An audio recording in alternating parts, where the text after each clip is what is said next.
quero compartilhar uma palavra com os irmãos hoje. Na verdade, nós vamos ler Lucas capítulo 15.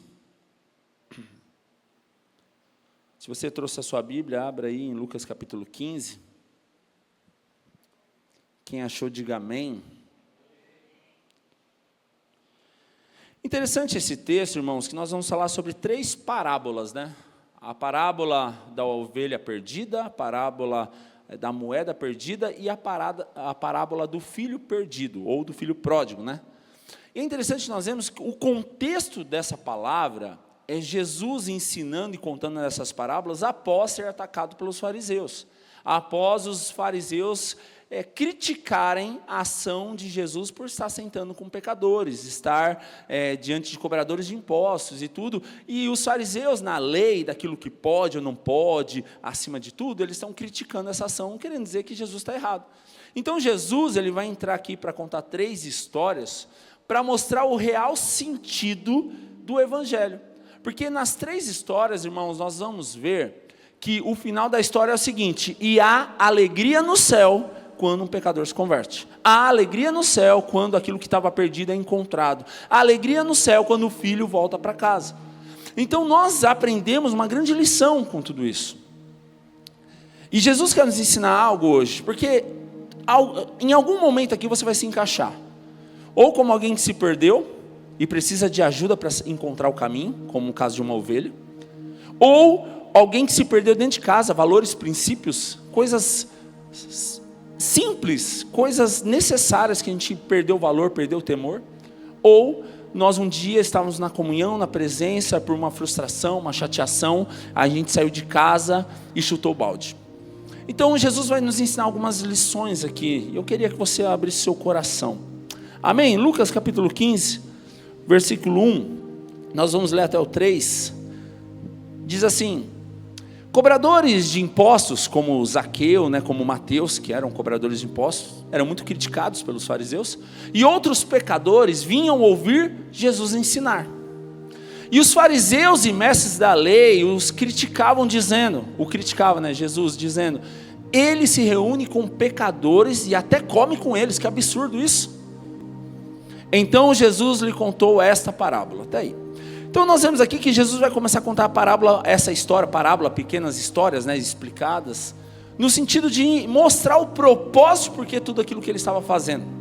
Porque para os fariseus, irmãos, é um conjunto de regras e leis, pode, não pode, e o que importa é a lei. Mas Jesus ele veio para ensinar na nova aliança algo muito maior que isso, né? Mas é interessante, nós vemos que Jesus em nenhum momento vem para anular a lei. Jesus diz, né, eu não vim para anular a lei ou os profetas, eu vim para cumpri-las. Mas é interessante, irmãos, que a lei ela é como um espelho. Quem tem espelho em casa aí? Se você olhar para o espelho e você ver que você está barbudo, ou você está barrigudo, ou você está feio, só de olhar para o espelho vai resolver seu problema? Você vai deixar de ser barrigudo, você vai deixar de ser barbudo, você vai deixar de ser feio? Sim ou não? Não. A lei é exatamente isso, a lei é como um espelho, irmãos. Eu saber que não pode fazer isso vai resolver a minha vida? Eu vou deixar de ser imperfeito? Não. Então Jesus ele vem para trazer a graça, no sentido de mostrar que nós não somos capazes de cumprir a lei, ao ponto de Jesus ensinar que se nós falharmos em uma só lei, nós falhamos em tudo. Então Jesus não vem para anular a lei, mas o problema daqueles que vivem debaixo da lei é uma justiça própria e uma razão onde não consegue se alegrar em uma transformação. Porque nós vemos aqui que os fariseus eles não estão contentes, eles estão incomodados em ver Jesus atrair o povo, em pessoas serem transformadas, em pessoas serem curadas. Mas em nome da lei, o que os fariseus fazem? Começam a olhar a brecha, problema, olha lá, no sábado, não pode. Eles não estão se alegrando em ver vidas transformadas porque eles estão perdendo o espaço deles. Então eles começam a criticar Jesus. Então Jesus ele começa a contar algumas parábolas, né? E é interessante que isso vai nos mostrar o propósito que Jesus quer trazer. Jesus não quer que você viva no pecado, irmão. Jesus não quer que você viva de qualquer forma. Mas Jesus quer te mostrar que você é tão amado ao ponto que não é pelo que você é capaz de fazer, mas sim por quem você é. E quando você entende isso, você permanece, irmãos. Agora, se você valoriza só o que você faz, o dia que você não for capaz de fazer, você vai embora. Porque eu não consigo, eu sou inútil, eu não presto, eu não sirvo para nada. Eu não dou conta. E a primeira parábola que Jesus começa contando, É a parábola da ovelha perdida, versículo 4. Vamos ler até o versículo 7. Quem achou, diga amém. Fica aberto aí, nem fecha, né? Diz assim: se um homem tiver 100 ovelhas, e uma delas se perder, o que acham que ele fará? Não deixará as outras 99 no pasto e buscará a perdida até encontrá-la? E quando a encontrar, ele o carregará alegremente nos ombros e levará para casa.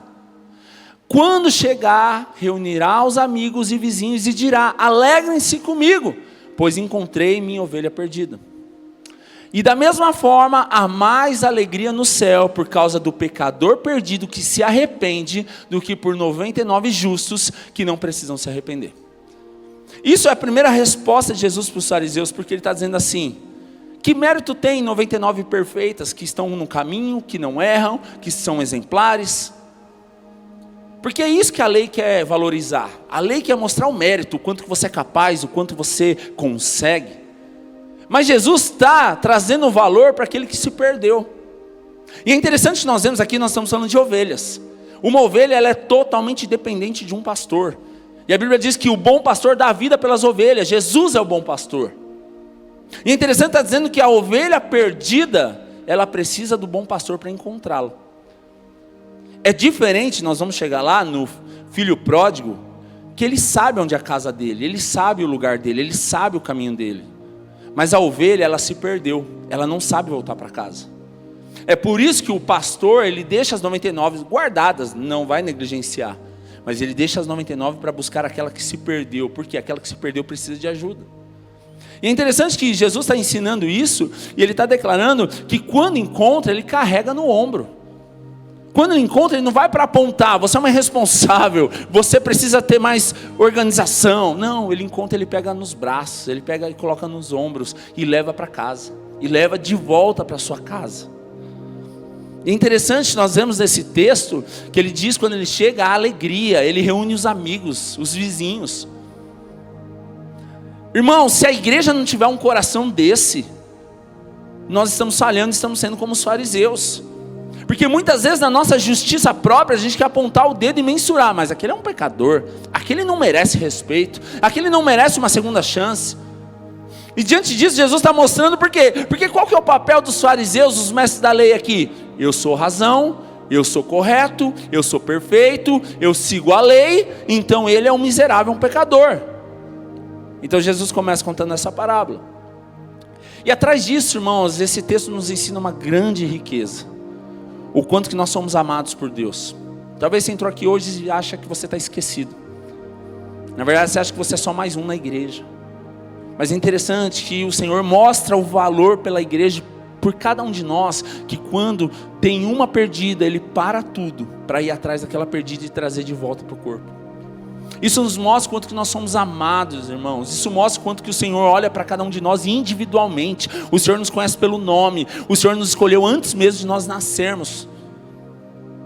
Talvez na correria da vida você se acostuma a falar num todo, num macro, onde eu sou só mais um.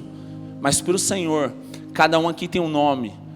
Enquanto o diabo muitas vezes vai querendo nos chamar pelas nossas falhas, pelos nossos erros, o Senhor nos chama pelo nosso nome. Ele nos conhece, Ele nos busca, Ele nos abraça, Ele nos dá uma chance. Talvez você entrou aqui hoje, você está como uma ovelha. Você perdeu o caminho, você não sabe encontrar, ou você nunca teve uma experiência. E diante de caminhos você se perdeu por aí, você não sabe encontrar o caminho.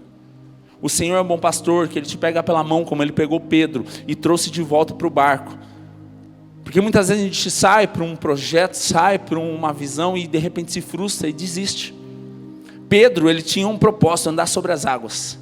Mas no momento que ele falha, o propósito foi fracassado. E se não tem Jesus para pegar na mão dele, irmãos, nunca mais ele volta. O que nós precisamos entender é que Jesus está aqui para pegar nas nossas mãos, para nos ajudar, para mostrar o quanto que nós somos amados, o quanto nós temos valor. O próprio exemplo, nós aprendemos em Mateus 3, 16, 17, quando Jesus batizou, o céu se abriu e diz: esse é meu filho amado, a quem eu tenho prazer. Jesus não tinha operado nenhum milagre até então, porque Jesus começa o ministério dele só depois que ele batiza. E é interessante que nós vemos que o Senhor mostra que Jesus é amado não pelo que ele está fazendo, mas sim por quem Ele é.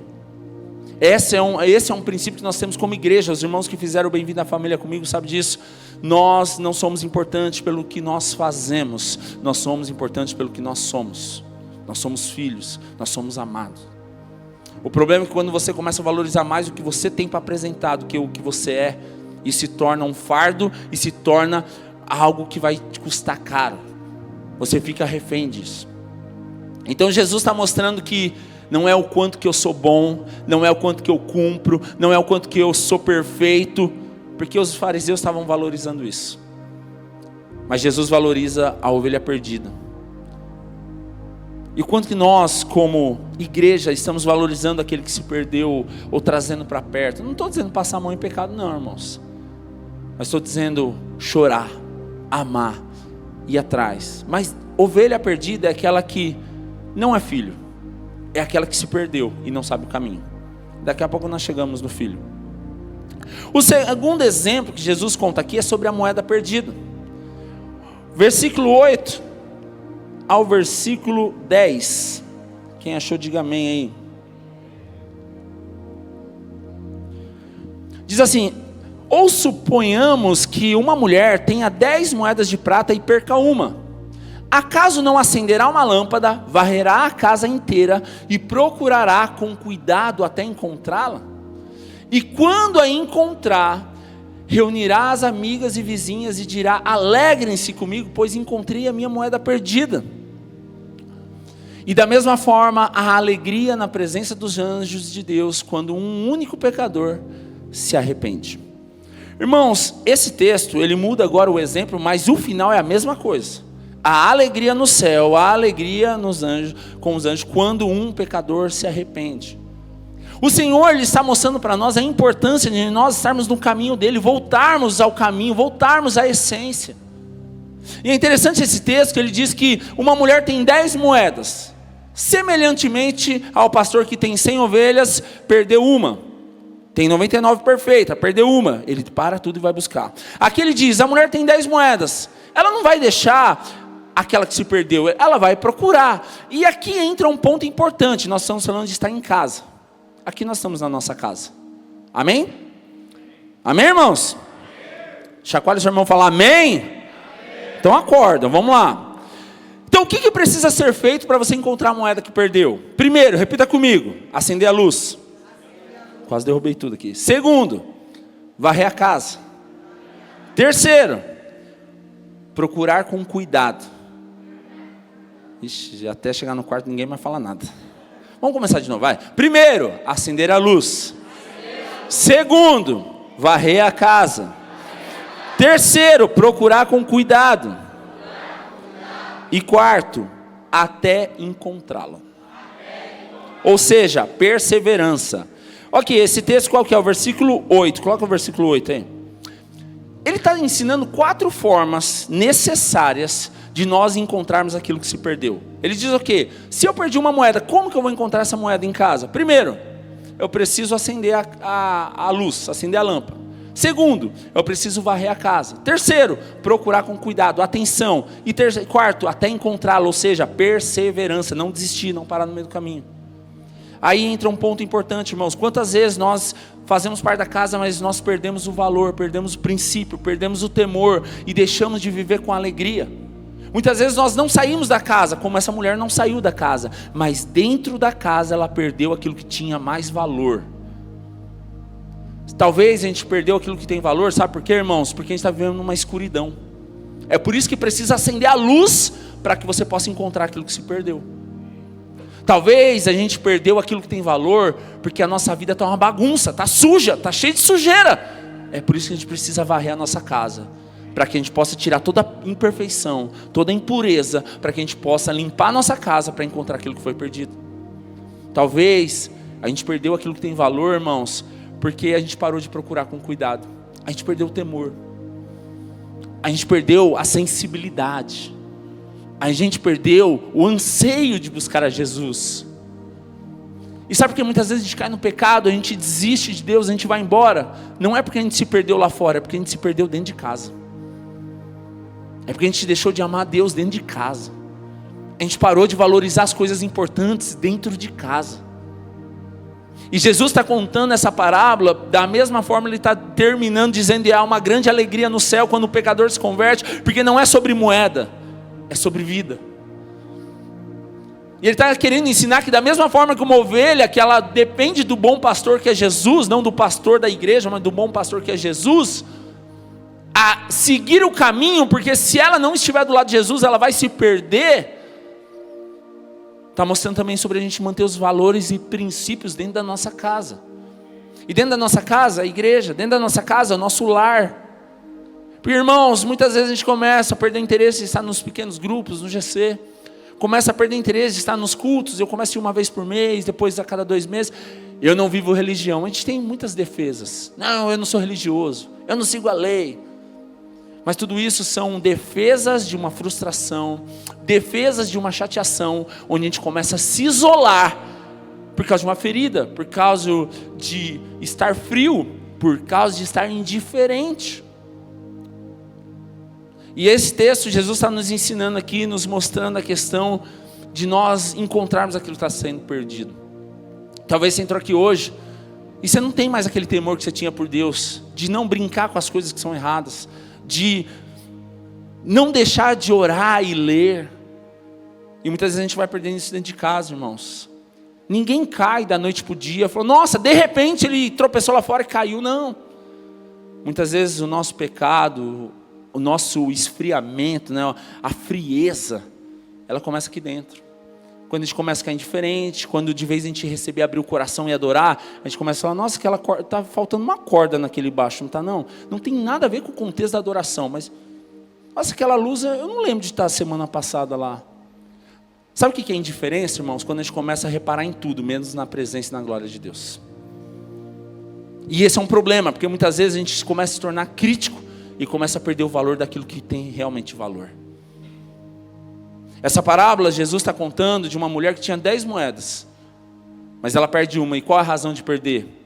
Falta de clareza, falta de uma vida bem resolvida e limpa, organizada, falta de atenção, de zelo, de cuidado, de temor, de intimidade. Porque, irmãos, quando a gente não tem intimidade com Deus, a gente vai procurar em outros lugares para preencher o nosso coração. Quando a gente não tem mais o relacionamento com Deus, a gente vai começar a procurar relacionamento em outros lugares. É por isso que Jesus está dizendo, sabe, enquanto os fariseus estão preocupados em ter o protocolo de regras, isso pode, isso não pode, carimba aqui o que está aprovado, Jesus está falando sobre a importância de não perder as vidas.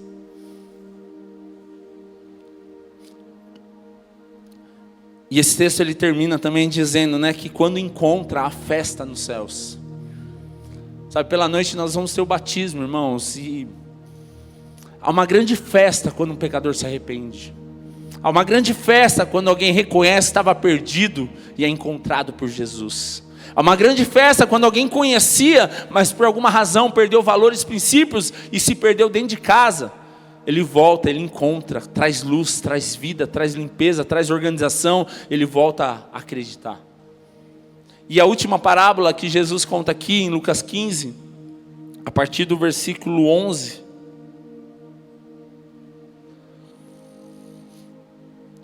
Aqui aperta um pouco mais, porque agora ele vai falar sobre filho. E aqui é uma lição muito preciosa, irmãos, porque a ovelha perdida, o pastor vai atrás, sim ou não? O filho, alguém foi atrás dele? Não, porque ele sabe onde é a casa dele. É uma decisão que ele teve. Até porque nós vamos falar aqui sobre ele pedir herança. E pedir herança para o pai é desejar a morte do pai. Ele estava num tempo onde o que ele tinha direito, o que ele tinha como benefício, valia mais do que a presença do pai. E se nós vermos com Jesus dessa maneira, irmãos, nós trocamos Jesus por tantas coisas. Tudo aquilo que os nossos olhos se enchem. E nós trocamos aquilo que é eterno por coisas passageiras. Foi exatamente isso que o filho fez. Versículo 11. Amém? Jesus continuou. Um homem tinha 2 filhos. E o filho mais jovem disse ao pai: quero a minha parte da herança. E você vê que o pai não ficou brigando, discutindo. O que o pai fez? O pai dividiu seus bens entre os filhos. O Senhor, irmãos, é cavalheiro, Ele não vai ficar te forçando a nada. A sua decisão tem poder para você viver o próximo passo.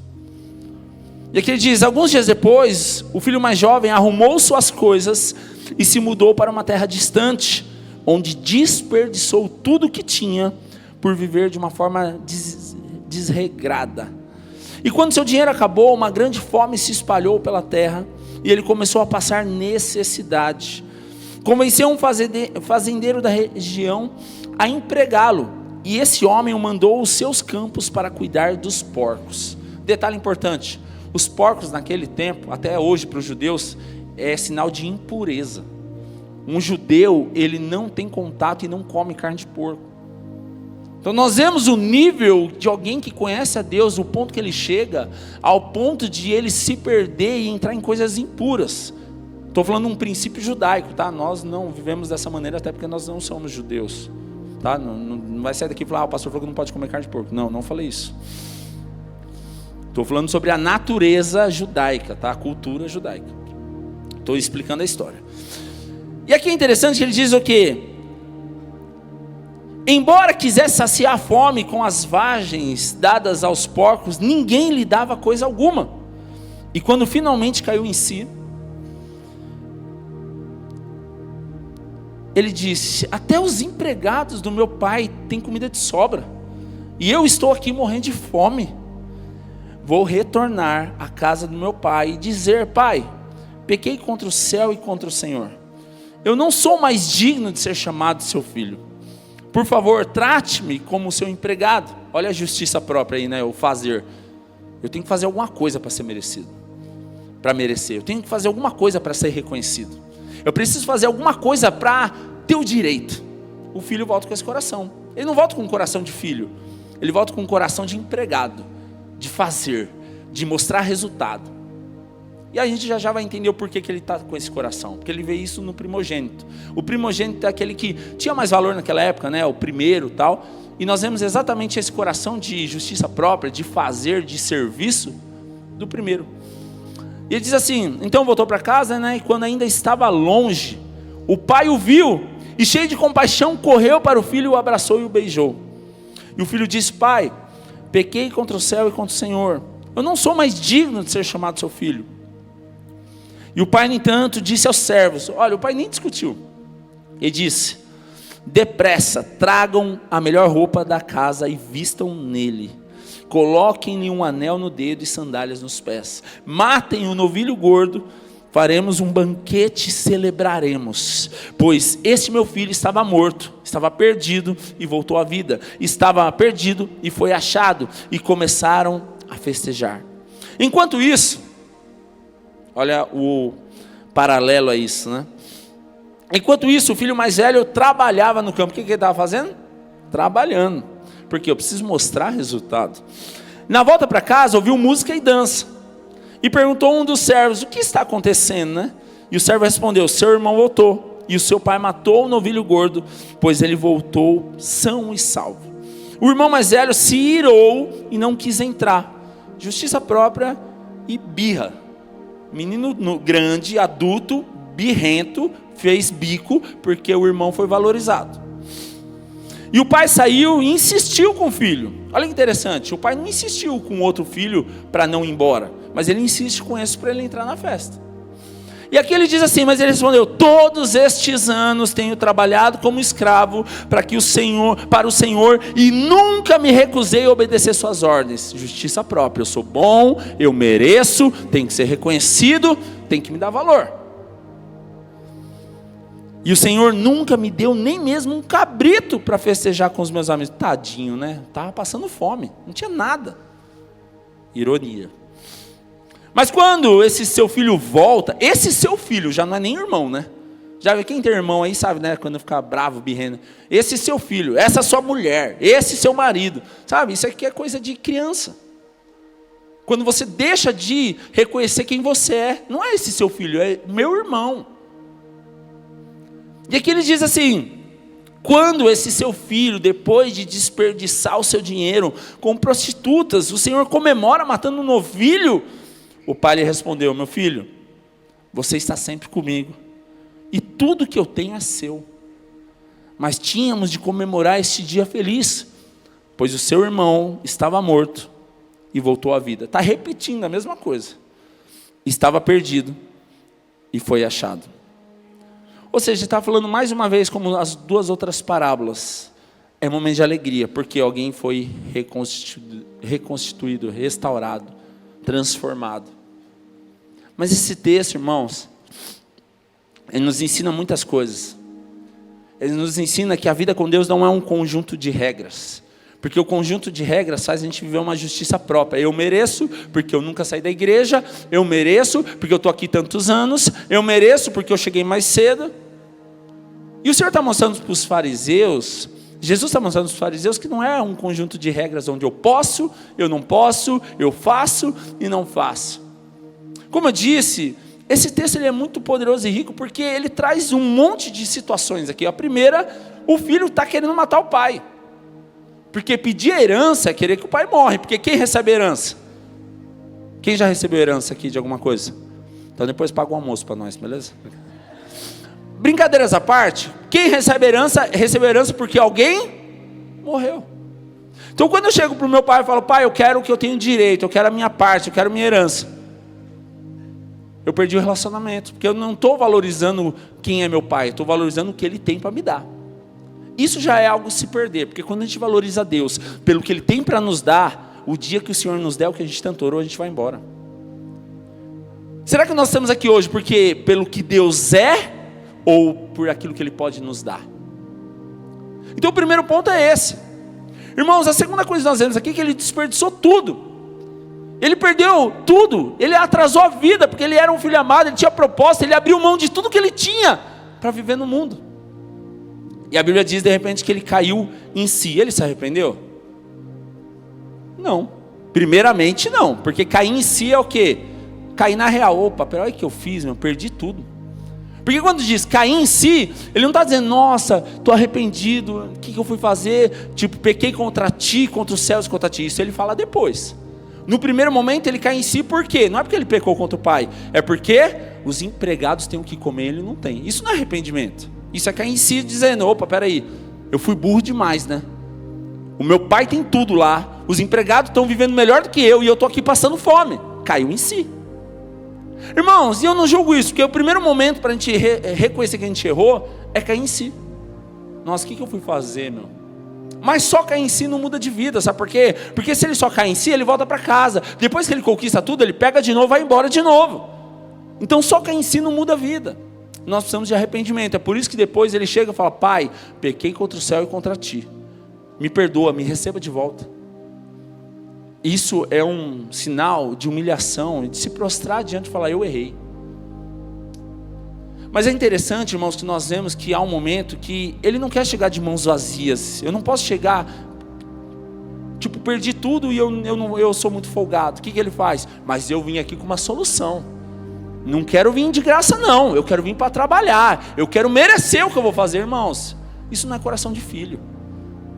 Sabe qual é o nosso problema? Que a gente vive frustrado às vezes, porque a gente quer dar resultado para Deus. Deus, mas eu estou aqui, mas eu estou em 3 ministérios. Você acha que isso surpreende a Deus? Você acha que isso é maior do que Jesus morrer na cruz por você? Mas o que é o coração desse filho pródigo, do filho perdido? Eu vou voltar, mas não vou voltar de mão vazia não. Eu vou voltar para trabalhar. Eu vou dar valor, mas eu vou mostrar que eu tenho valor. Não é assim que a gente volta, irmãos. É chegar, pequei contra o céu, contra ti, pai, me recebe porque eu sou filho amado. É interessante quando nós vemos nesse texto, quando o filho está vindo, o pai não pega a lista de todos os pecados, o pai não pega tudo que ele falou, eu vou lembrar agora, eu anotei tudo que você falou. Não, quando ele volta, o que o pai faz? Não se explica, abraça, vamos fazer festa, põe uma sandália no pé, pega a melhor roupa. Isso é o coração de um Deus, do nosso Pai, do nosso Deus.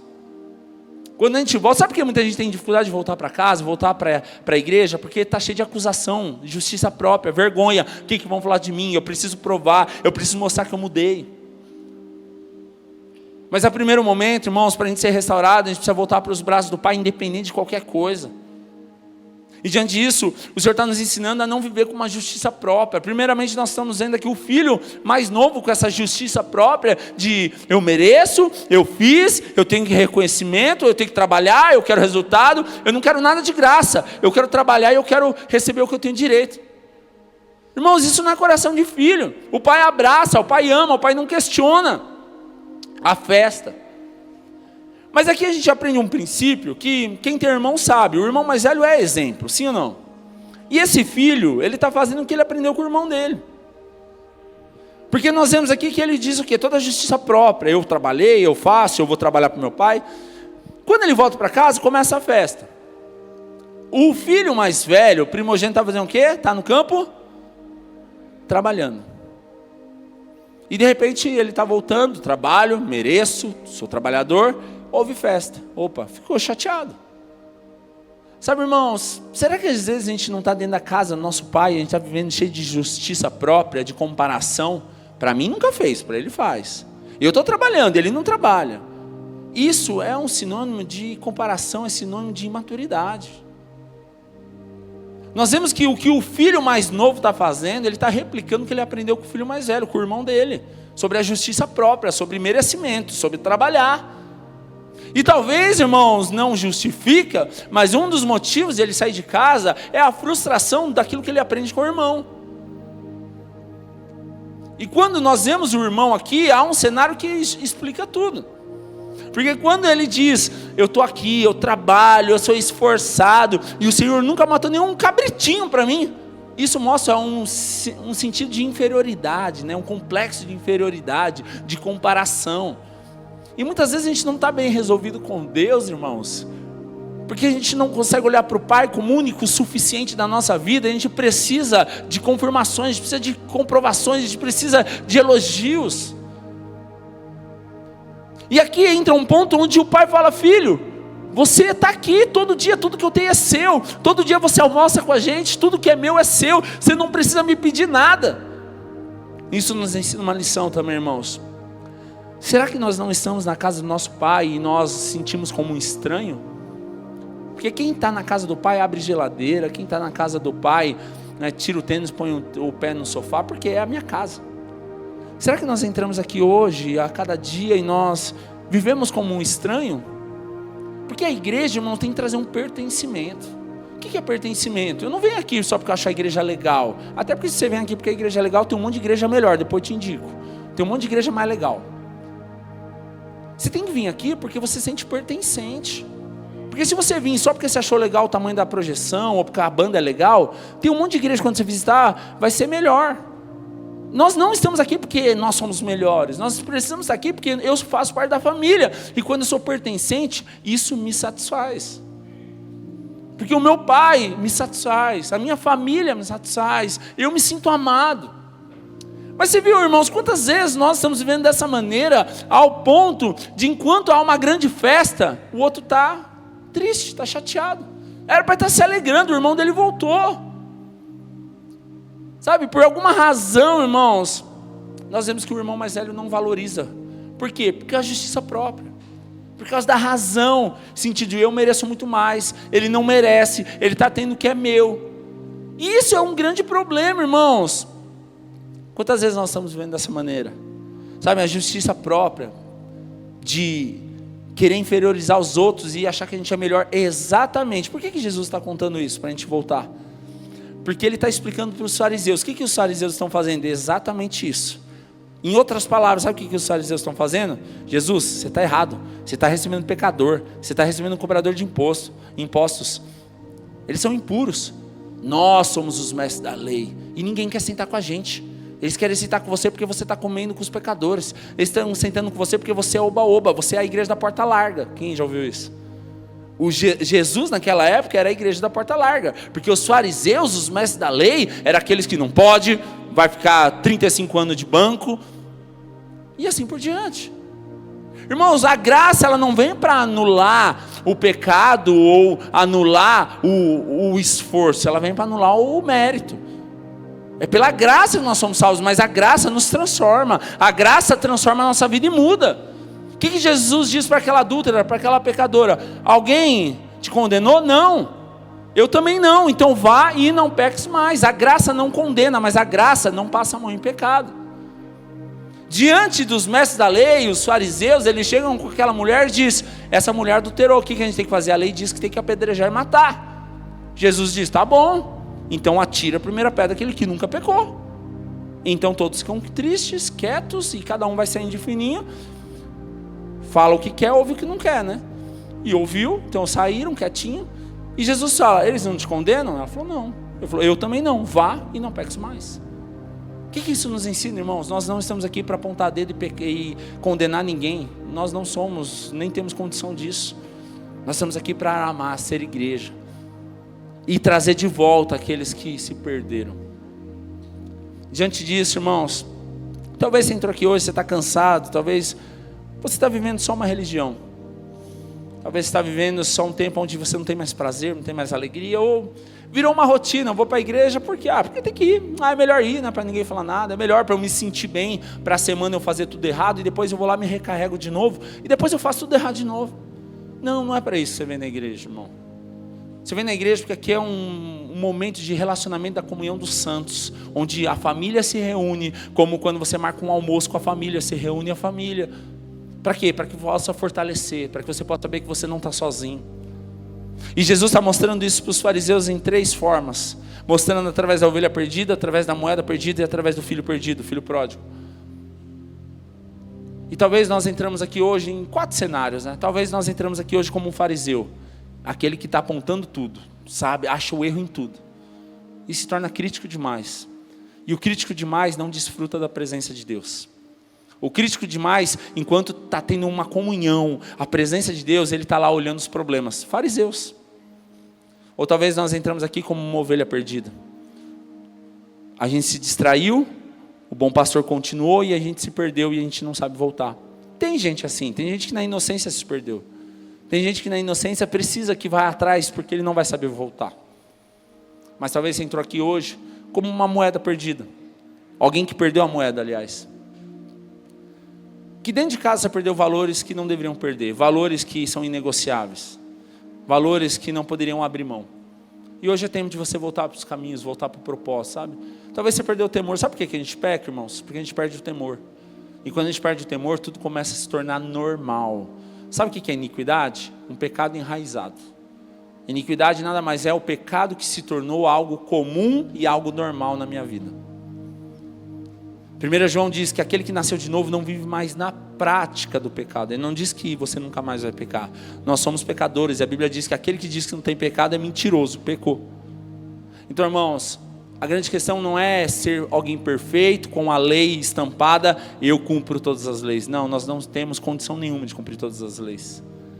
Mas nós temos que ter um coração de servo, não apenas de servo, de filho, onde nós entendemos que não é o que nós somos capazes de fazer, de cumprir ou não, mas viver debaixo da graça, onde se nós pecarmos, nós temos um advogado justo e fiel para nos perdoar. Pecar e errar não nos dá o direito de ir embora, irmãos. Porque se nós vamos embora e falar, eu volto quando eu melhorar, você não precisa de Jesus. A sua justiça própria é suficiente. A gente volta porque a gente não consegue sem Jesus. A gente continua porque sem Jesus a gente é fraco. Às vezes, eu estava dando curso de batismo, algumas pessoas às vezes falam assim, quando eu estiver bem eu batizo, quando eu melhorar eu batizo. Eu falei, então você não precisa de Jesus, você não precisa batizar. Porque o batismo não é para quem é perfeito, o batismo é para aquele que entendeu que o batismo é arrependimento, é mudança de vida. Eu quero mudar, eu preciso de Jesus. Ou talvez você entrou aqui hoje como um filho que um dia teve tudo, desfrutava da mesa, mas talvez por uma chateação, por uma comparação, por uma briga, você vai embora. Aí nesse caso, irmãos, o filho não dá para a gente ir atrás, porque o filho, ele sabe o caminho e é uma decisão dele. E ele precisa entender que a casa está aberta, o pai está de braços abertos. Eu queria te convidar a fechar seus olhos por um instante.